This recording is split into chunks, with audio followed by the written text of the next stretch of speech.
enter the number you to dial followed by the...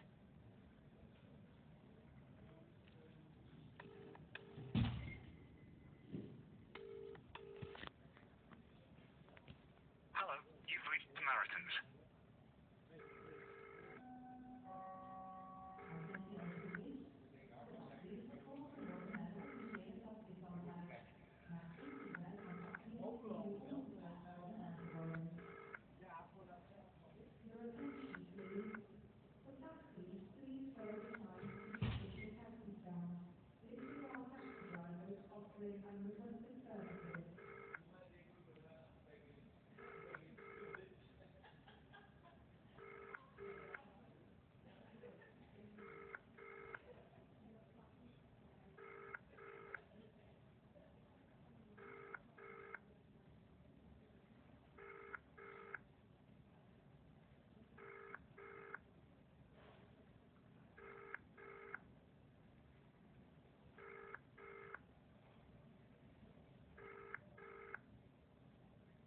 We'll be with you as soon as we possibly can. Please stay on the line.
whatever's troubling you, you can talk to us.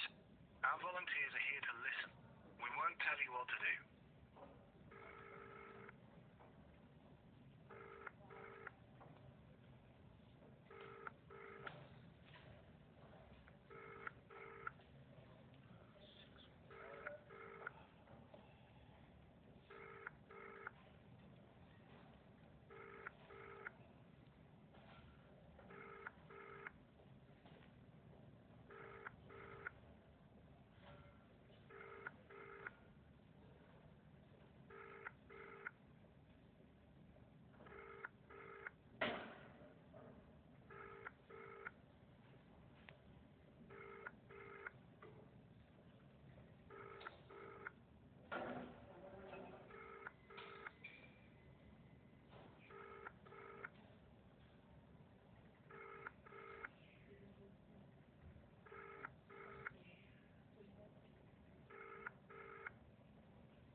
We're putting you through to a volunteer now.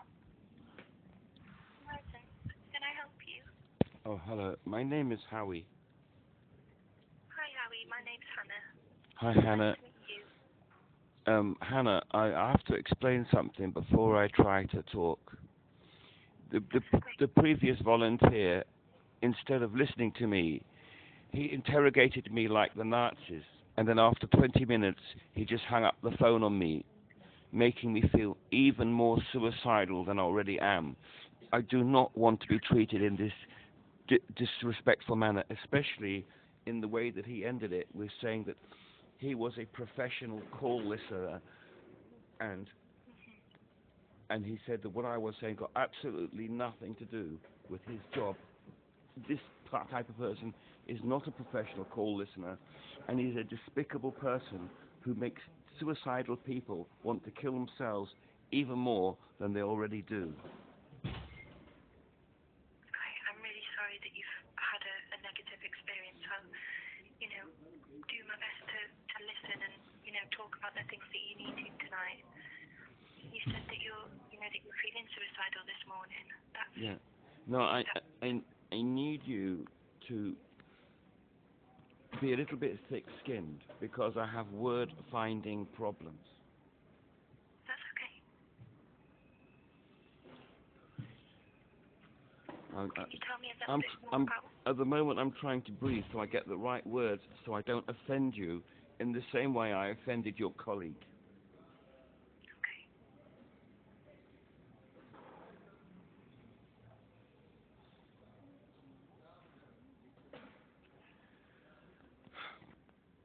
Right, when I say the word sex, you're going to get very scared, but sex produces children.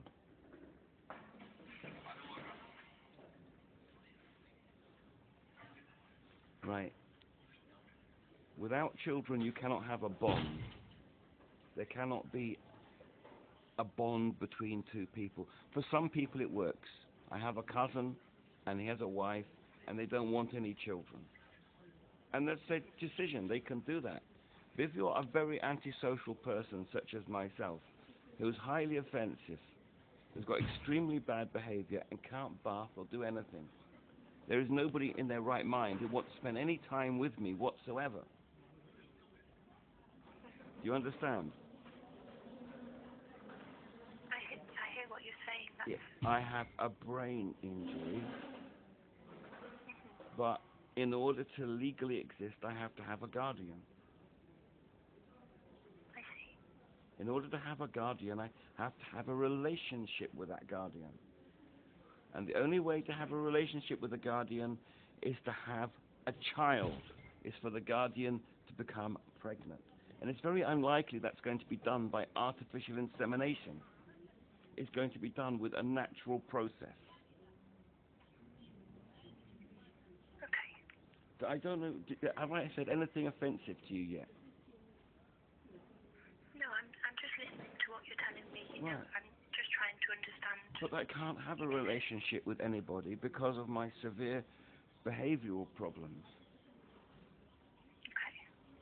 So I have I have to write a program for, for example, the doctors will tell me if I need a guardian, I have to go to the social workers. The social workers don't even know what a guardian is. And whether or they know what one is or not, I still have to find one. But the guardian will need training, which is very important.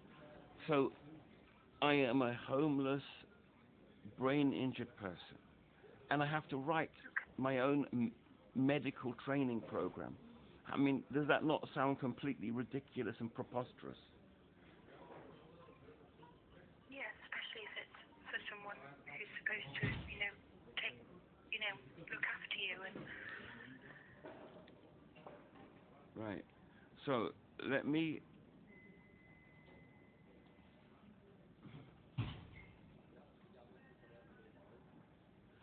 I'm just.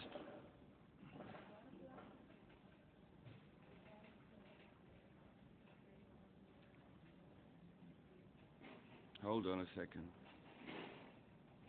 Okay. I'm just trying to find my training program. Here it is. So last night I had to rewrite my training program, and it was very difficult because I can't write properly, and I had to ask ChatGPT to help me, and it was constantly. Oh, I don't. Have you ever used the AI? It's just so difficult. It keeps saying, "Oh, you can't do this. You can't do that because it's against my programming," and it kept telling me that it is illegal or medically wrong for a guardian to have a sexual relationship with a patient. But eventually I managed to convince it after many hours. And these are the 12 headings of the training program. There is a medical domain, a normalization, ethical domain, legal domain, cross-border considerations, financial domain, continuity and backup, care relationship, relationship and bonding support, privacy data, legal ambiguities, separation and conjunction. These are the 12 headings for which a guardian has to be trained. Okay. Would it interest you if I was to describe them so that you know what kind of medical care that I'm supposed to have that doesn't exist? Do you feel like it would be important to tell somebody? It's very important, but it's probably very boring, but I don't know. What else can I do? I have nobody else to discuss my medical training program with because nobody's interested. Before you tell me a little bit more about that, is it okay if I ask you a question? Yes. I know you said at the start of the call that you were feeling suicidal and that the previous volunteer made you, feel that more intensely. When you say you're feeling suicidal, is that currently? Yes, I have travelled to the Netherlands where it's legal to be euthanized. And I'm on my way to see a doctor to get a certificate in order to be given a pill or an injection so I can end my life. They don't do that in the UK yet. They haven't passed the Assisted Dying Act. I see. Is that something you're in the process of doing currently? Yes, I'm in liaison with an organization called Expertise Centrum Leven Eindsklinik. It's a special euthanasia department in The Hague. I'm going there to have I've complained to them for over a decade that they don't process my file properly because I can't organize. I lack organizational skills and I can't get my medical file, and my GP doesn't believe in euthanasia, so won't what's the word? They won't cooperate. How long has it been that you've been feeling this way, feeling suicidal? You've clearly, got a clear plan of what's next for you. 15. How long have you felt this way? 15 years. That's a long time to feel that way. Yeah. Well, it's not easy to kill yourself, is it?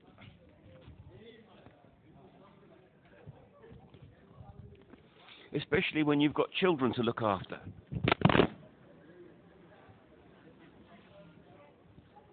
Am I supposed to let the police and social workers break down my door, take my children away, deport them to a country where they've got no family, leave them homeless, and then people who the courts told me are supposed to be looking after my children, telling me to take my children back to Wales?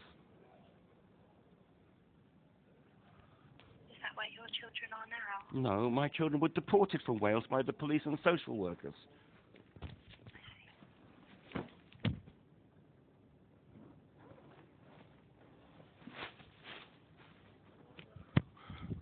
Do you know? You, Hmm? I was just going to ask, are you alone? I know you said you travelled. Are you alone where you've travelled to? Yeah, I'm alone. I'm a very antisocial person. I don't have relationships.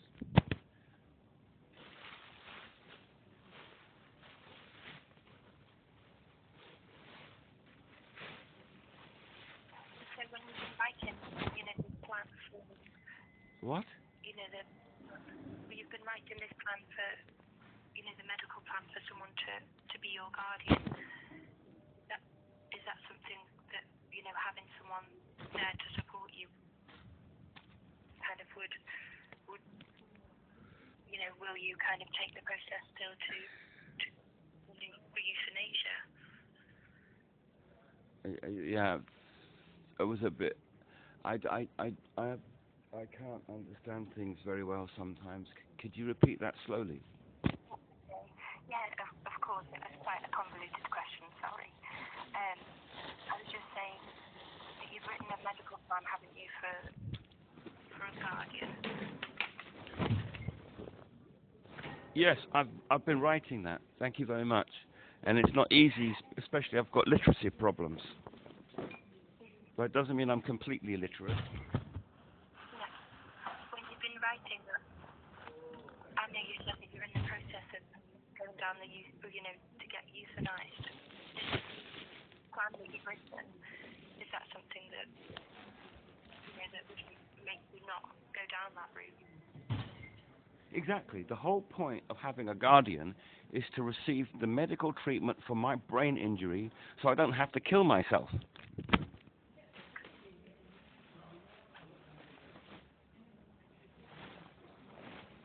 That's the whole point. The only way, there are, as far as I can work out, 3 forms of medical treatment for my brain injury. In Russia, they would give me intravenous sedatives and tranquilizers. In the West, they're supposed to give you talking therapies. I had mine in 2005, and they just told me I should isolate myself and not have contact with people, because having contact with people caused me to have seizures, and I should avoid seizures. And there's 4 actually, that's 2. And then there's guardianship, and then there is euthanasia, 4 courses of possible treatment. I don't know if you could put a person on intravenous tranquilizers for 35 years. Is that possible? It doesn't sound right. You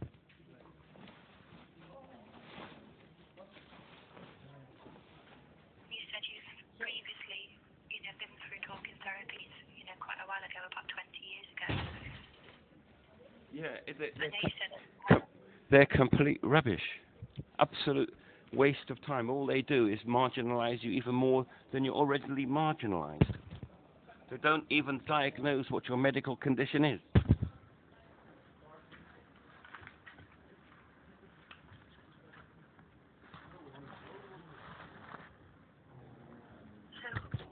currently with how you're feeling and what's happening, what do you see kind of the plan going forward, the way going forward?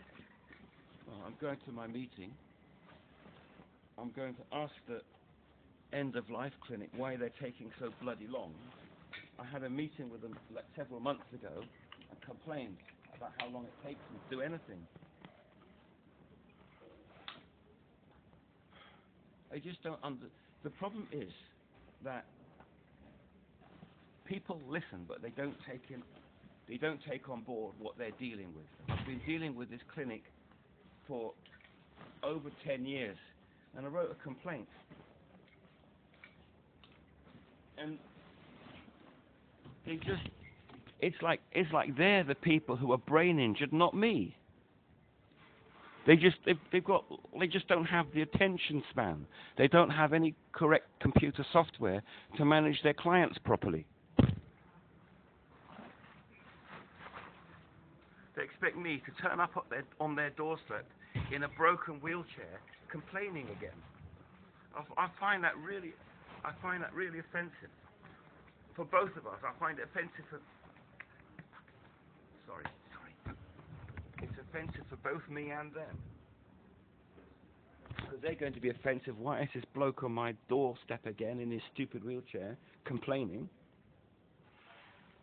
Yet they themselves are the organisation that's supposed to make allowances for a person who's disabled. But they would take offence to the fact that I have to have an adjustment and I have to turn up on their doorstep, because otherwise I can't communicate with them. It's just like, that's part of being antisocial, not being able to do things in the polite societal way that one is expected to in life, by letters.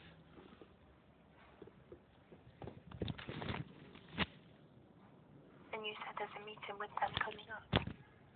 No, it's not a meeting, it's just like, I just turn up on their doorstep and say, what's going on with my case, please? Because otherwise, if I try to speak to them on the phone, they might not have a phone answering system. A system whereby they answer the phone. And also, at least if I physically go there, I can actually remember what I've done. If I have to phone people up or write letters, a day later or so, I won't have any memory of it.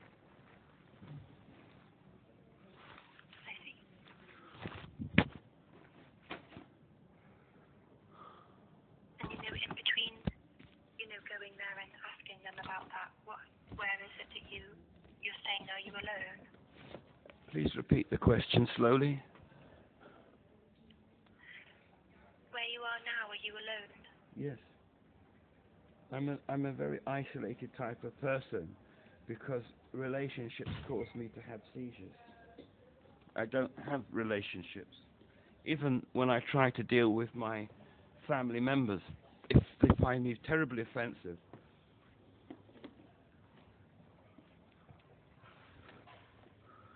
Do you speak to your family members often? Yeah, or is it just I do. I've got a 90-year-old mother to look after, who's sick and tired of me having seizures, and complains bitterly.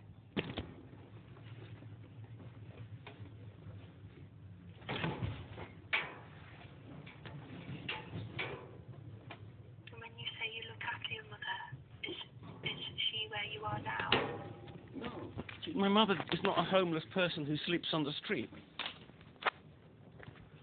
She's a decent person who lives in a well-to-do neighborhood.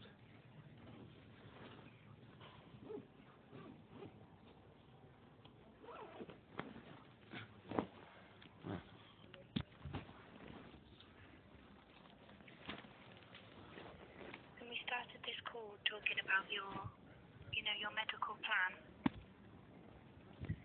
going forward, what do you feel like would be the best thing for your support? I know you have a few ideas, and you have. I have my training program that's probably too boring for me to talk about with anybody. Nobody wants to talk with me about my training program. So I can't even tell if it's a delusion in my head or if it would make sense.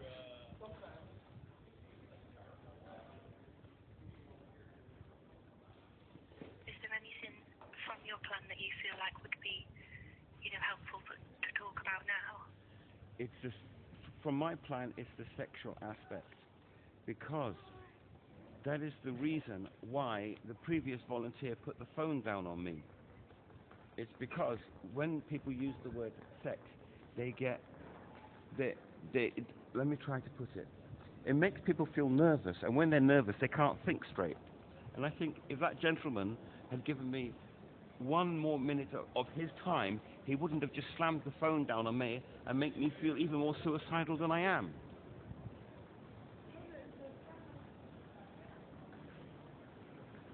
It must be very, very difficult for somebody to have a relationship with somebody who is completely offensive. They must, first of all, they have to be very desperate. So a decent person would never want to be my guardian.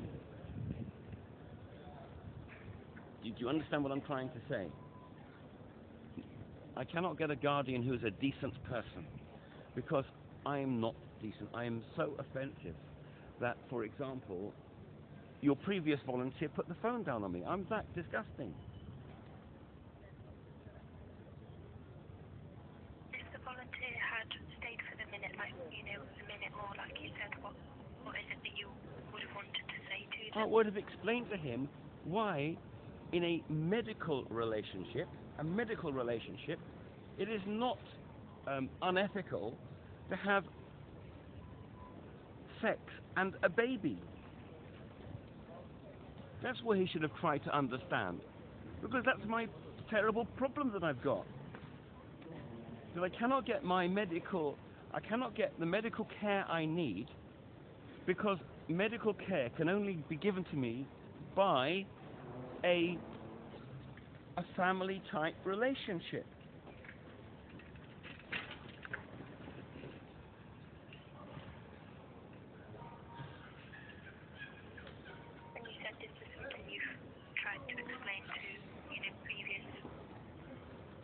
Previous people that you've seen, that you've seen.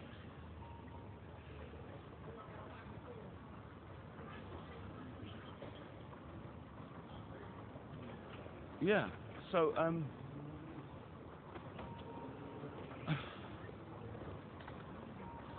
look, I told you the 4 different things. There's the intravenous drugs to be put on for decades, so you're just like a zombie in a bed, probably, locked up in an institution. There's the talking therapies which don't work. There is euthanasia, and then there's guardianship. But how can anybody have a relationship with a person who's very antisocial? It's a very desperate person. They themselves are desperate to get out of some terrible situation.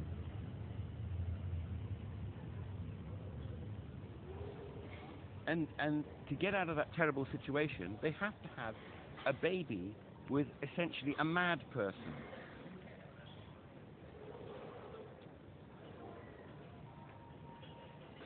Aside from, that feeling that you need that relationship with Wait, slow down. I don't feel I need that relationship. I don't want that relationship, but it is forced upon me by Parliament. It is a government that's forcing it upon me against my free will. I hate it. It's causing me to have seizures. Do you not understand that? I don't want it. I don't want it. I don't want it. I don't want it. But it's forced upon me by the legal system. It's forced upon me by the medical system. I don't think you understand what I'm talking about. I hear what you're saying. I'm sorry that I had it wrong. You don't have to apologize. It's just a very difficult thing to try and explain. Aside from that element of, of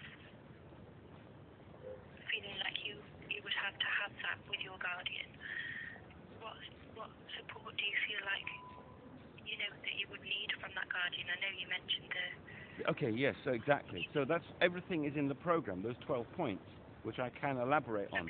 But the most difficult, I find, not only for myself, but for the people I try to explain it to, is the sexual aspect.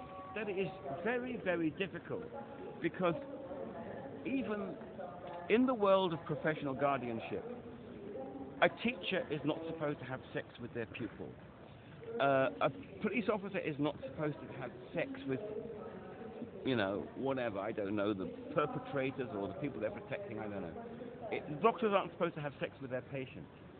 But in my situation, it's essential, it is core. I cannot have a relationship unless children are involved, because otherwise I would just disappear. There is nothing to bond me to a person. A guardian has to live with me on a daily basis. And if there is no children, there's no way I'm going to be hanging around with anybody. Do you understand that? I hear what you're saying, yes. Yes, exactly. So I am forced. There's no lift. The lift is not working. How am I supposed to get on the train?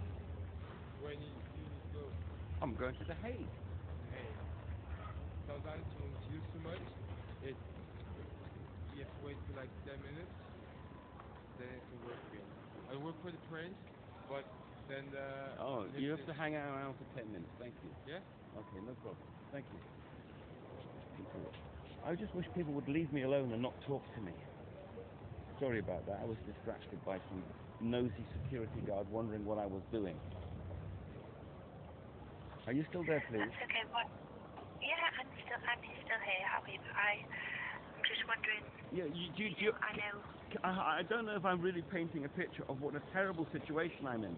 I'm a person who cannot have relationships, who is forced into relationships.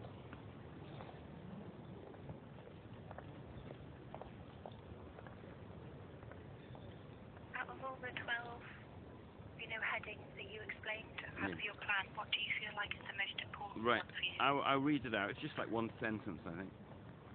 Okay, this is how it's been written between myself and the ChatGPT AI.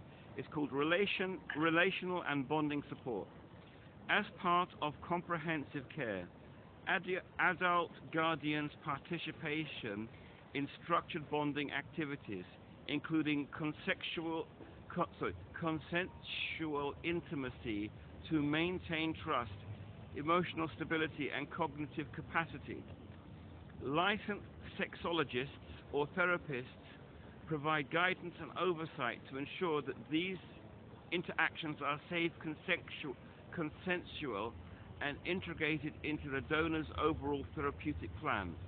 Multiple guardians are trained and available to maintain continuity of care and emotional support at all times. This is the problem. I had a guardian for 3 years, and the guardian disappeared in June.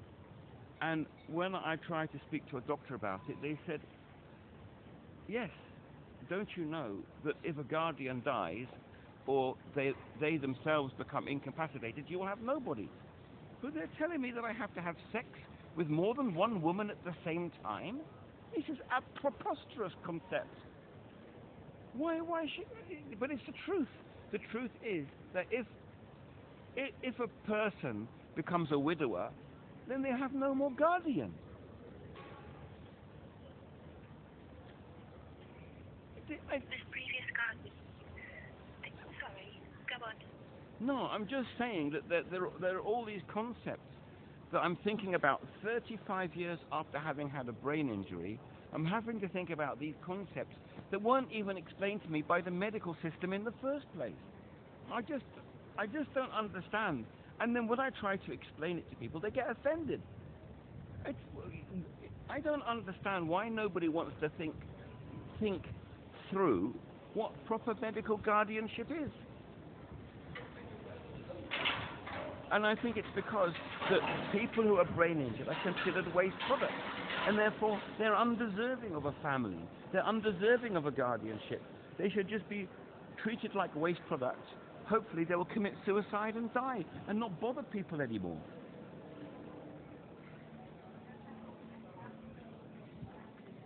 I don't know. I just think that I understand why brain injured people are neglected and unwanted.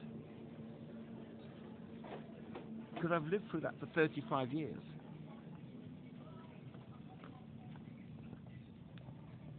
But yet I'm not. In fact, I am a dead person. I'm just a neurological remnant, constantly getting into trouble.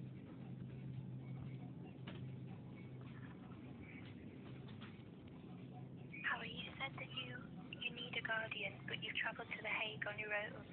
Can you explain, can you explain that to me, and, just so I understand your situation a little bit more?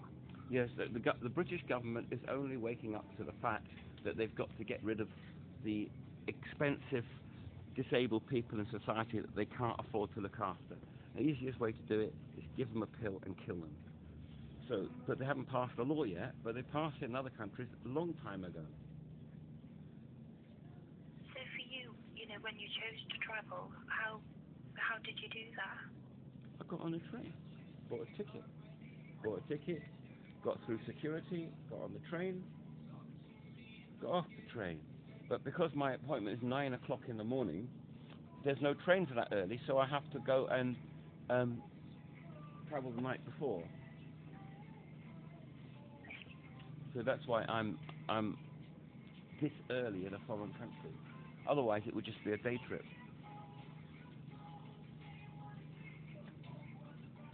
So what time exactly did you get there? I got here at 1 o'clock in the morning. The train was, believe it, Eurostar cancelled the train in the middle of the night. After having left London, they cancelled the train. And then they were going to throw all the passengers off in Brussels. And then they got over their technical problem, and then the train got to its destination late. Well, it doesn't matter really for me because I do not have my appointment until 9 in the morning. How far is that, appointment from where you are now? Half an hour on the train.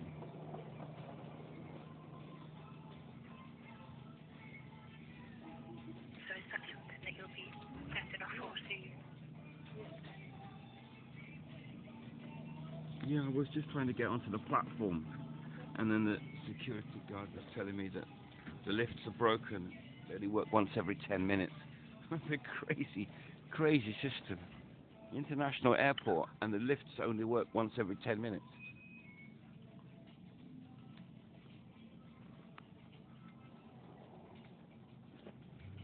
So what is your plan between now and your meeting? Well, that was it, you see.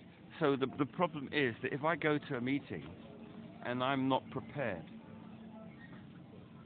then I won't be able to find the words. So if you speak to the Samaritans about your problem beforehand, the words have run through your head, and so it's more easy to speak when you get to the meeting about the subject matter that otherwise you wouldn't be able to find the words for.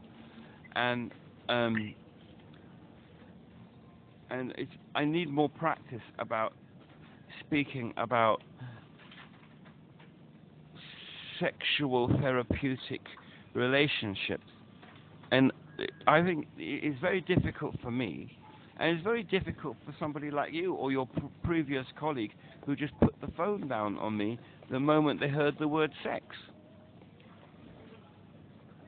And it's very difficult for anybody really.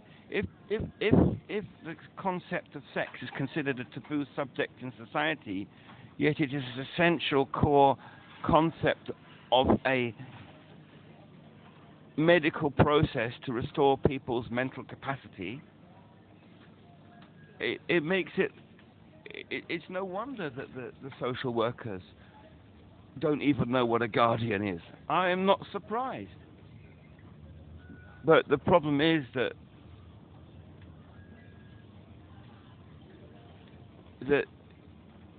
there are 2 million people in the United Kingdom who don't have mental capacity and don't have a guardian.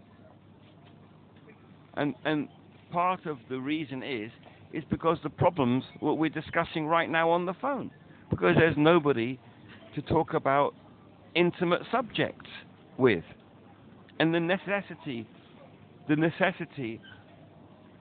of intimacy in relationship bonding. You said that you called this morning to kind of talk through things to be prepared for your meeting. How prepared do you feel now? A little bit better. Thank you for speaking with me. Thank you for speaking. My name is Howie, and I appreciate your patience and your tolerance and your time that you have given me. Thank you. Yeah, are you going to head off to your meeting now? Yes, I am. I'm just in the supermarket buying some bread and milk, so I have some food for the day. Thank you very much. Bye-bye. Okay. Take care.